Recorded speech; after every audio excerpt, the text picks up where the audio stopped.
context. My story begins with why I am named Azza. It's not a familiar Emirati name. Maybe there are more Azzas in Sharjah than they are in Abu Dhabi.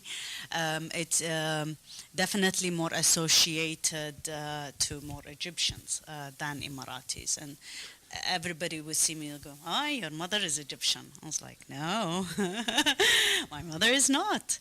"Oh, then Lebanese." I was like, "No." Actually, my father has named me Azza on not his mother, but the woman who brought him up.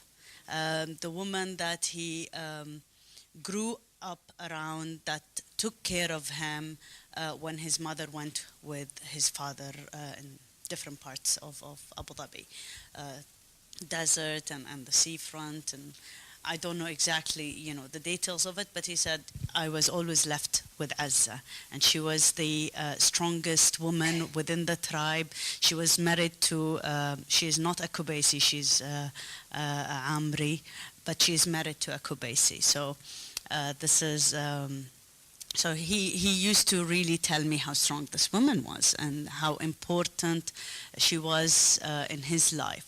So I grew up understanding that I am Azza, the strong woman.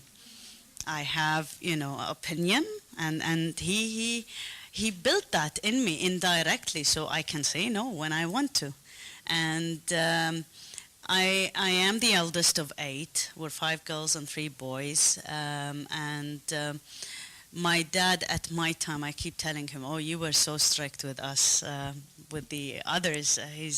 He gives them much more choice than I've ever had. But still, again, I think I'm very connected with my dad and the way we think together.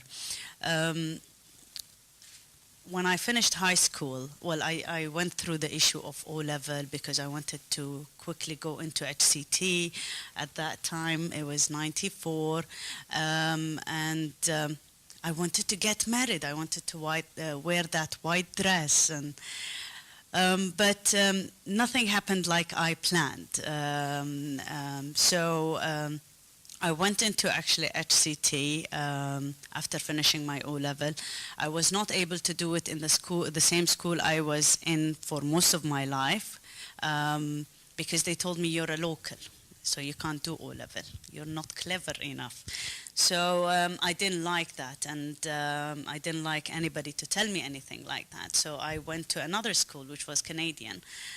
Spent 1 year, which was very easy for me there, and then the year after, which is grade 10, I went to Al Warud School, where I did my O-level in 1 year. So I didn't travel with my parents. I stayed over the summer, got the books early, started studying, got my O-level, got into HCT without doing my foundation. So straight into HCT. I was like, what is this? Not the education I want. So I was quite shocked because I expected to have more choices in the field. I didn't know what I wanted to be. I was still 8. I mean, at that time, no, I was, I think, 18. I just didn't like the choice that was available. But I did the first year, which was a general year. So I learned a lot of skills using computers, surfing, typing, and many other things that later on in my life came in very handy because I never had time to study them at a later stage. So after that, I actually had the opportunity to get married, and not to somebody from the family, and it's nothing like I imagined. It wasn't the fairy tale kind of lifestyle I wanted. So 6 months into that, I got divorced, and then it was summer, and my father was sending my 2 brothers to the UK. I was like, oh yes, buy me a ticket. I joined them. Definitely at that stage when I went, I didn't know I was going to stay.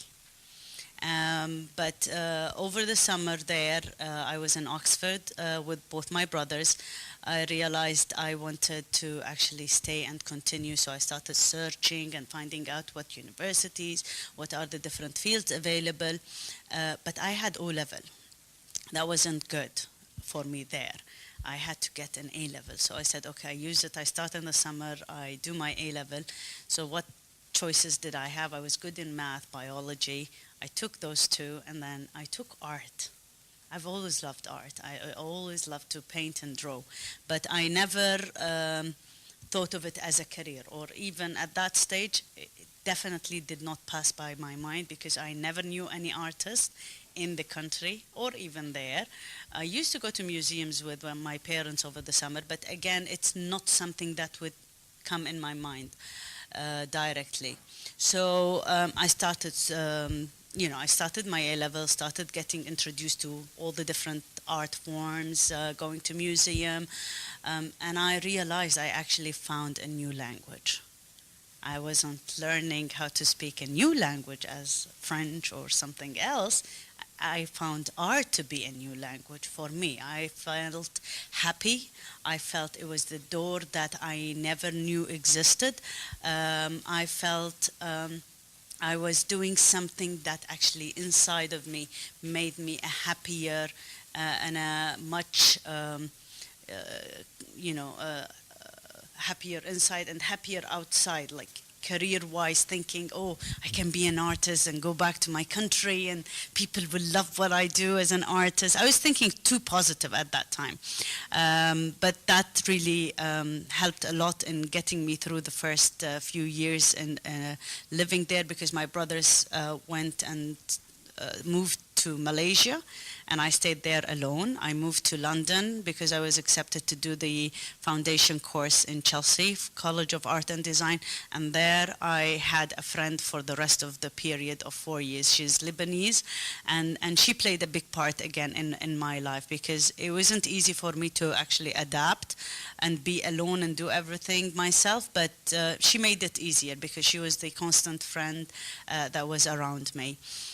At that stage, I definitely knew the form of art that I wanted was jewelry, because I was searching and finding all these different mediums that were available, but I wanted to work with my hand, and I wanted to be able to use a medium that I knew can reach to my own culture.